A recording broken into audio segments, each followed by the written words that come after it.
நமஸ்காரம். உங்க கல்பனா ஸ்ரீகாந்த். துலாம் ராசி மற்றும் துலாம் லக்ன அன்பர்களுக்கு மார்ச் மாதம் எப்படி இருக்கும் அப்படின்றத இந்த பதிவில் பார்க்க போகிறோம். ரொம்ப இன்ட்ரெஸ்டிங்காக இருக்க போகுதுங்க. இந்த மார்ச் மாதம் நீங்கள் வரவேற்கக்கூடிய ஒரு மாதமாக இருக்க போகுது. அது எப்படி என்ன பண்ணால் அது அப்படி கொண்டு வர முடியும் அப்படின்றது தான் இந்த பதிவில் சொல்ல போகிறேன். ஸோ லாஸ்ட் வரைக்கும் ஸ்கிப் பண்ணாமல் பாருங்கள். இந்த 8-10 நிமிஷம் உங்களுக்காகவே. சரி, நம்ம சேனல் இதுதான் ஃபர்ஸ்ட் டைம் பார்க்குறீங்கன்னா சப்ஸ்கிரைப் பண்ணிக்கோங்க, பெல் பட்டனை ப்ரெஸ் பண்ணுங்கள், ஆல் என்ற ஆப்ஷனை சூஸ் பண்ணுங்கள். ஃபர்ஸ்ட் அண்ட் ஃபோர்மோஸ்ட் மார்ச் 29க்காக வெயிட் பண்ணுங்க. சம்திங் எக்ஸ்ட்ராடினரி அச்சீவ்மெண்ட் எல்லா விதத்திலையும் கொடுக்க வந்துட்டார். யாரு? சனி பகவான் உங்க ராசியில தாங்க உச்சம் பெறார். அப்போ எக்ஸ்ட்ராடினரியான ஒரு பர்சன், உங்களுக்காகவே அப்படின்னு சொல்லக்கூடிய ஒரு பர்சன் பக்கத்துல வந்து உங்களோட ஒரு 30 மாசம் டிராவல் பண்ண போறாருன்னா வேற என்ன வேணுங்க? அந்த அளவுக்கு சூப்பரா பல விஷயங்கள் மாறக்கூடிய ஒரு நிலையில தான் இந்த மாசம் இருக்கு. உங்க ராசிநாதன் சுக்கிரன், அவர் உச்சம் பெறக்கூடிய காலம். அந்த உச்சம் அப்படின்றது 6ஆம் வீட்டில் அவர் உச்சம் பெறார். 6ஆம் வீடு அப்படின்றது குரு பகவானுடைய வீடு. ஆனாலும் அவர் வக்ரம் பெறாருன்றது ஞாபகம் வச்சுக்கோங்க. பட் ஸ்டில் அது ரொம்ப பெருசா மைனஸ் இல்லை. ஏன் அப்படின்னா சுக்கிரன் குரு பரிவர்த்தனை ஆறார். அப்படின்னா நீங்க எந்த ஒரு டிசிஷன் இப்ப எடுத்தாலும் அந்த ஒரு டிசிஷன் எடுத்தாலும் இல்லை பிளஸஸும் இருக்கும் மைனஸஸும் இருக்கும் இல்லையா? அந்த மைனஸஸை கரெக்ட் பண்ணுறதுக்கு இப்போ குரு வந்து உங்களுக்கு ஹெல்ப் பண்ணுவார். இது மிகப்பெரிய ஒரு சூப்பரான பாயிண்ட். ஃபார் எக்ஸாம்பிள், நீங்கள் ஜாப்ல இருக்கும்போது ஒரு பண்ணிகிட்டே இருப்பீங்க, ஆனால் ஒரு பாயிண்ட்டை ஃபினிஷே பண்ண முடியாது.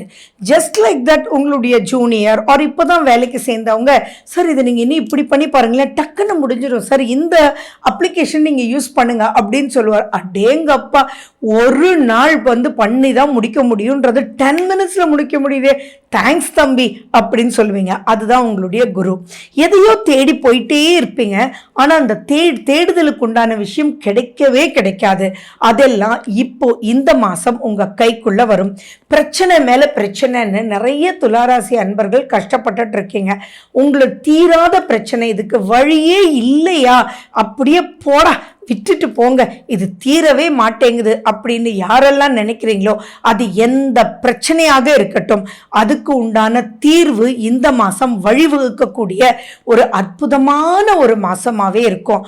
அடுத்தது தொடர்ந்தும் ரொம்ப நல்ல விஷயங்கள் உங்களுக்கு நடக்க போகுது. அதாவது பிரச்சனைகள், கணவர் மனைவினுடைய ஃப்ரிக்ஷன், எந்த ஃப்ரிக்ஷன், பார்ட்னர்ஷிப்போட ஃப்ரிக்ஷன், நீங்கள் இன்வெஸ்ட் பண்ணிட்டீங்க ஆனால் வரவே இல்லை அப்படின்னு எந்த ஒரு பிரச்சனை இருந்தாலும் சரி, நீங்கள் இந்த செகண்ட் ஹாஃபில், அதாவது 14th அப்புறம் நீங்கள் போய் பேசுங்க, ஆட்டோமேட்டிக்காக வந்து எல்லாமே முடியும். இன்னும் சொல்ல போனால் தானாவே முடியறதுக்கு எக்கச்சக்கமான வாய்ப்புகள் இருக்கு. ஏன் தானாவே அப்படின்னு சொல்றோம் அப்படின்னா, உங்களுடைய ராசிநாதன் சுக்கிரனும் குருவும் பரிவர்த்தனை பெறுவதல் மட்டும் இல்லாம உங்களுடைய 6ஆம் வீட்டில் போய் ராகு உட்கார்ந்துட்டு இருக்காரு. அப்ப அந்த ராகு வெயிட்டிங்ல இருக்காரு பல பிரச்சனைகளை சரி பண்றதுக்கு. இப்போ செலவு அப்படின்ற ஒரு விஷயம் பார்த்தீங்கன்னா கண்டிப்பா வரும். ஆனா அந்த செலவை பத்தி நீங்க கவலைப்பட மாட்டீங்க. ஏன்னா அந்த செலவு செய்யறதுனால உங்களுக்கு பாசிட்டிவான ஒரு அப்லிஃப்ட்மெண்ட் ஏற்படும். ஃபார் எக்ஸாம்பிள், நிறைய பேர் ஃபாரின் அப்ராட் போகணும்னு நினச்சிட்டு இருப்பீங்க. அந்த அப்ராடுக்கு கம்பெனியே டிக்கெட் வாங்கி கொடுக்கும்னு நினைப்பீங்க. இல்லைப்பா, இதுக்கு மட்டும் உனக்கு அப்ரூவால நீ டிக்கெட் எடுத்துகிட்டு போகணும்னு சொல்லுவாங்க. என்னடா இதுன்னு யோசிப்பீங்க. ஆனால் அந்த டிக்கெட் எடுத்துகிட்டு நீங்கள் போனது ஒரு விரயம்னு நினைப்பீங்க. ஆனால் அங்கே போனதுக்கப்புறம் உங்களுக்கு கிடைக்கக்கூடிய அப்ளாஸ் அண்ட் அப்லிஃப்ட்மெண்ட், நெக்ஸ்ட் ஸ்டேஜுக்கு நீங்கள் மூவ் பண்ணக்கூடிய எலிமெண்ட் எல்லாமே பார்த்தீங்கன்னா அந்த டிக்கெட் எடுத்து நீங்கள் போனதுனால தான் உங்களுக்கு கிடைக்கும். ஒரு 3 months கழிச்சு நினைப்பீங்க, இது பற்றி ஒரு தாட் ப்ராசஸ் கூட உங்களுக்கு வராது. ஸோ அந்த அளவுக்கு பாசிட்டிவா இருக்கு. நீங்க குழந்தைங்க இப்ப படிச்சுட்டு இருக்கக்கூடியவங்க அப்படின்னா எக்ஸாம் எழுதும்போது கொஞ்சம் கேர்ஃபுல்லா திங்க் பண்ணி எழுதுங்க. உங்களுடைய கான்சென்ட்ரேஷனை மட்டும் நீங்க இம்ப்ரூவ் பண்ணிட்டீங்கன்னா போதுமானது. ஏன்னா உங்களுடைய 12ஆம் வீட்டை எல்லா கிரகங்களும் பார்க்குது. அப்படி இருக்கும்போது ஏதோ ஒரு விரயமாறதுக்கு வாய்ப்புகள் இருக்கு. இன்னைக்கு கொஸ்டின் பேப்பர்னு எடுத்தோம்னா எல்லாமே எல்லா ஸ்டூடெண்ட்ஸும் படிச்சு இருக்கிறதுனால மோர் தென் 80% ஆஃப் தி ஸ்டூடெண்ட்ஸ்க்கு எல்லா கொஸ்டின் ஆன்சரும் தெரியும். ஆனா அப்ப ஜெயிப்போமானா இல்ல. எதை குயிக்காக எழுதணும், எதை கிறிஸ்பாக எழுதணும், எதை வந்து கிளியராக ப்ரெசன்டேஷன் பண்ணணும், எதை ஷார்ட் அண்ட் ஸ்வீட்டாக எழுதணும், எதை லாங்காக எழுதணும் அப்படின்றத நீங்கள் தெரிஞ்சுக்கிட்டு பர்ஃபார்ம் பண்ணும்போது மார்க்ஸ் வந்து அள்ளி வீசும். அதே மாதிரி டிசிஷன் ஆஃப் தி நெக்ஸ்ட் ஜேர்னின்றது தான் ரொம்ப இம்பார்ட்டன்ட். எக்ஸாம் முடிஞ்ச அந்த டிசிஷன் அப்படின்னு சொல்கிறத உங்களுடைய 5ஆம் வீட்டில் தான் சூரியனும் சனியும் இருக்காங்க. ஸோ இப்போ நீங்கள் டிசிஷன் எடுத்தீங்கன்னா ஒரே குழப்பமாக இருக்கும். அதனால ஜஸ்ட் லைக் தட் அனலைஸ் பண்ணிகிட்டே இருங்க. 14ஆம் தேதி சூரியன் வந்து 6ஆம் வீட்டுக்கு போயிடுவார். அண்ட் உங்களுடைய லாபஸ்தானாதிபதி தான் சூரியன். ஸோ அந்த சூரியன் சனி பகவானோடு இருக்கிறதுனால தான் ஒரு புரியாத நிலை, புரியாத குழப்பம். அதாவது ஒருத்தர் எஸ்ஸும்பாரு, ஒருத்தர் நோம்பாரு, நிறைய செலவு பண்ணாதப்பா அப்படின்னு சொல்லுவாங்க. எல்லாம் வேஸ்ட் ஆகிடும்பா, வேலை கிடைக்கலன்னா போச்சுடா, இன்ஜினியரிங் படித்தவன்லாம் முடிச்சானா ஜெயிச்சானான்னு கேட்பாங்க. இந்த மாதிரி நிறைய உங்களுக்கு நெகட்டிவான விஷயங்கள் மைண்டுக்கும் மற்றவங்களால வந்துட்டு போகிறோம். பட் செகண்ட் ஹாஃப்ல நீங்கள் டிசிஷன் எடுக்கும்போது கிளியர் கட்டான ஒரு வழியை உங்களுக்கு ஏற்படுத்தி கொடுத்துரும். அதே மாதிரி உங்களுக்கும் உங்கள் குழந்தைகளுக்கும், குழந்தைங்களா இருந்தீங்கன்னா உங்களுக்கும் உங்களுடைய தகப்பனாருக்கும் நிறைய ஃப்ரிக்ஷன் வர்றதுக்கு வாய்ப்புகள் இருக்கு. 4ஆம் வீட்டு அதிபதியும் சனி பகவான் தான். ஆனால் தாய் வழி உங்களுக்கு சாதகமாக இருக்கும். அம்மா வந்து உங்களை நல்லா புரிஞ்சுக்குவாங்க. ஆனால் அப்பா வந்து கொஞ்சம் கண்டிப்பாக இருக்கிற மாதிரியும் உங்களை சத்தம் போடுற மாதிரியும் இருக்கும். பட் எதுவுமே பெருசு படுத்திட வேண்டாம். சூரியன் வந்து 6ஆம் வீட்டுக்கு, அதாவது மார்ச் 14ஆம் தேதிக்கு அப்புறம் நிறைய விஷயங்கள் உங்களுக்கு மாற்றங்கள் ஏற்படுத்தும். என்னைக்குமே துளாராசி துளாலக்ன அன்பர்களுக்கு சூரியன் தகப்பனார் பாசிட்டிவான ஒரு விஷயத்தை தான் உங்களுக்கு வழி காமிப்பார். அந்த இடத்துல செல்லம் கொடுத்து செல்லம் கொடுக்காம இருந்தால் போதுமானது. செல்லம் கொடுத்து கெட்டு போனவங்க நிறைய பேர் இருப்பாங்க. ஸோ அந்த இடத்துல ரொம்ப கேர்ஃபுல்லாக மட்டும் நீங்கள் மூவ் பண்ணுங்கள்.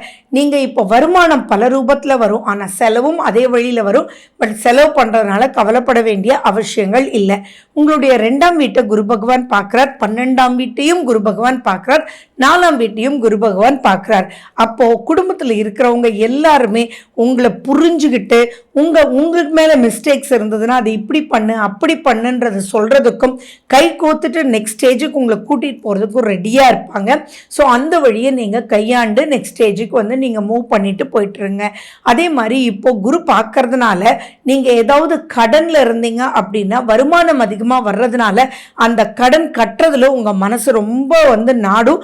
கட்டிருங்க, விட்டுறாதீங்க. இனியும் கட்டி முடிச்சிருவீங்க, அதுலேயே எந்த டவுட்டும் இல்லை. நீங்கள் குருன்னா தங்கம் வந்து நீங்கள் லோனில் வச்சுருந்தீங்க அப்படின்னா அந்த கோல்ட் லோன்லேருந்து திருப்பிடுங்க. திருப்புறதுக்கு உண்டான பல விஷயங்கள் உங்களுக்கு கிடைக்கும். அதே மாதிரி வரா கடன்னு நினச்சிட்டு ஒரு அமௌண்ட்டை போட்டிருப்பீங்க, யாருக்கோ கொடுத்துருப்பீங்க, அது வராது. எத்தனை தடவை கேட்டாலும் அவன் கொடுக்கலப்பான்னு அவனே தேடி வந்து கொடுக்கக்கூடிய ஒரு விஷயமும் இப்போ நடக்கும். அப்போ பிரச்சனைகள் தீரும். பிரச்சனை யாருனாலேயோ அவங்களே வந்து தீர்த்துக்குவாங்க. ஃபார் எக்ஸாம்பிள், நீங்கள் வந்து யாருக்கோ பணம் கொடுத்துருக்கீங்க அல்லது ஒரு ஆர்டர் எடுத்திருக்கீங்க, அந்த ஆர்டருக்கு நீங்கள் பேமெண்ட்டும் பண்ணிட்டீங்க, அதுக்கு உண்டான அசசரிஸ் ஆர் வாட் எவர் நீங்கள் வந்து பேசிக் என்ன வேணுமோ அதை கேட்டிருப்பீங்க, அது கொடுக்காம இருப்பாங்க. இப்போ அவங்களே தேடி வந்து உங்களுக்கு கொடுப்பாங்க. அப்படி இருக்கும்போது ஒரு விஷயத்தை ஈஸியாக ஃபினிஷ் பண்ண வைக்கும் இந்த மார்ச் மாதத்தினுடைய கிரக நிலைகள். அதே மாதிரி நிறைய விஷயங்கள் பார்த்தீங்கன்னா உங்கள் ஆரோக்கியத்தில் நீங்கள் கேர் எடுக்கணும்.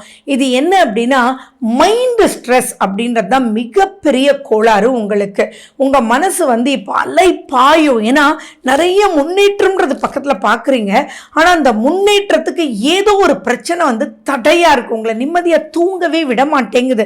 என்னத்தான் ஃபாஸ்ட்டாக இந்த பக்கம் போனாலும் அந்த ஒரு ப்ராப்ளம் வந்து மனசை போட்டு அடைக்குது, மூவ்மெண்ட் பண்ண முடியல. ஸோ உங்களை நீங்கள் எவ்வளோதான் என்கேஜ் பண்ணிக்கிட்டாலும் அதுக்குள்ளே சிக்கி தவிக்கிறீங்க. அதனால மன பிரச்சனை, மைண்ட் அப்செட்டு, ஸ்ட்ரெஸ்ஸு, டிப்ரெஷன், தூக்கமின்மை, இன்சோமேனியா, வயிறு சம்பந்தமான பிரச்சனை, ஹீட் சம்பந்தமான பிரச்சனை அப்படின்றதெல்லாம் இருக்கும். தயவு செஞ்சு நான் சொல்கிறேன், துளாராசி துளாலக்ன அன்பர்களே, நிம்மதியாக தூங்குங்க. நிம்மதியான தூக்கம். உங்களுக்கு என்டர்டெயின்மெண்ட் அப்படின்றது பொதுவாகவே துளாராசிக்கு ரொம்ப பிடிச்ச விஷயம். ஸோ எதில் என்டர்டெயின் பண்ணிட்டா நல்லா இருக்குமோ அதை என்டர்டெயின் பண்ணிங்க. பிலீவ் மீ ஆர் நாட், நீங்கள் பிரச்சனை நினைக்கக்கூடியதெல்லாம் தானாக வந்து க்ளோஸ் ஆக போகுது. யாரோ வந்து உங்களுக்கு ஹெல்ப் பண்ண போகிறாங்க. அவங்கள வாழ்நாள் முழுக்க நீங்கள் மறக்காமல் சூப்பராக இருக்கத்தான் போகிறீங்க. ஸோ நான் இந்த பதிவு முக்கியமாக நீங்கள் பாருங்கன்னு சொன்னது இந்த வார்த்தைக்காக தான். பிரச்சனைகள் தானாக முடியும். ஸோ கவலைகள் வேண்டாம்.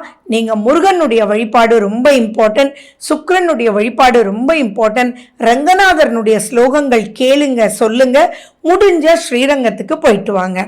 ஸோ இதை மட்டும் பண்ணுங்க, பயங்கரமா வெற்றியை நோக்கி மூவ் பண்ண போறீங்க.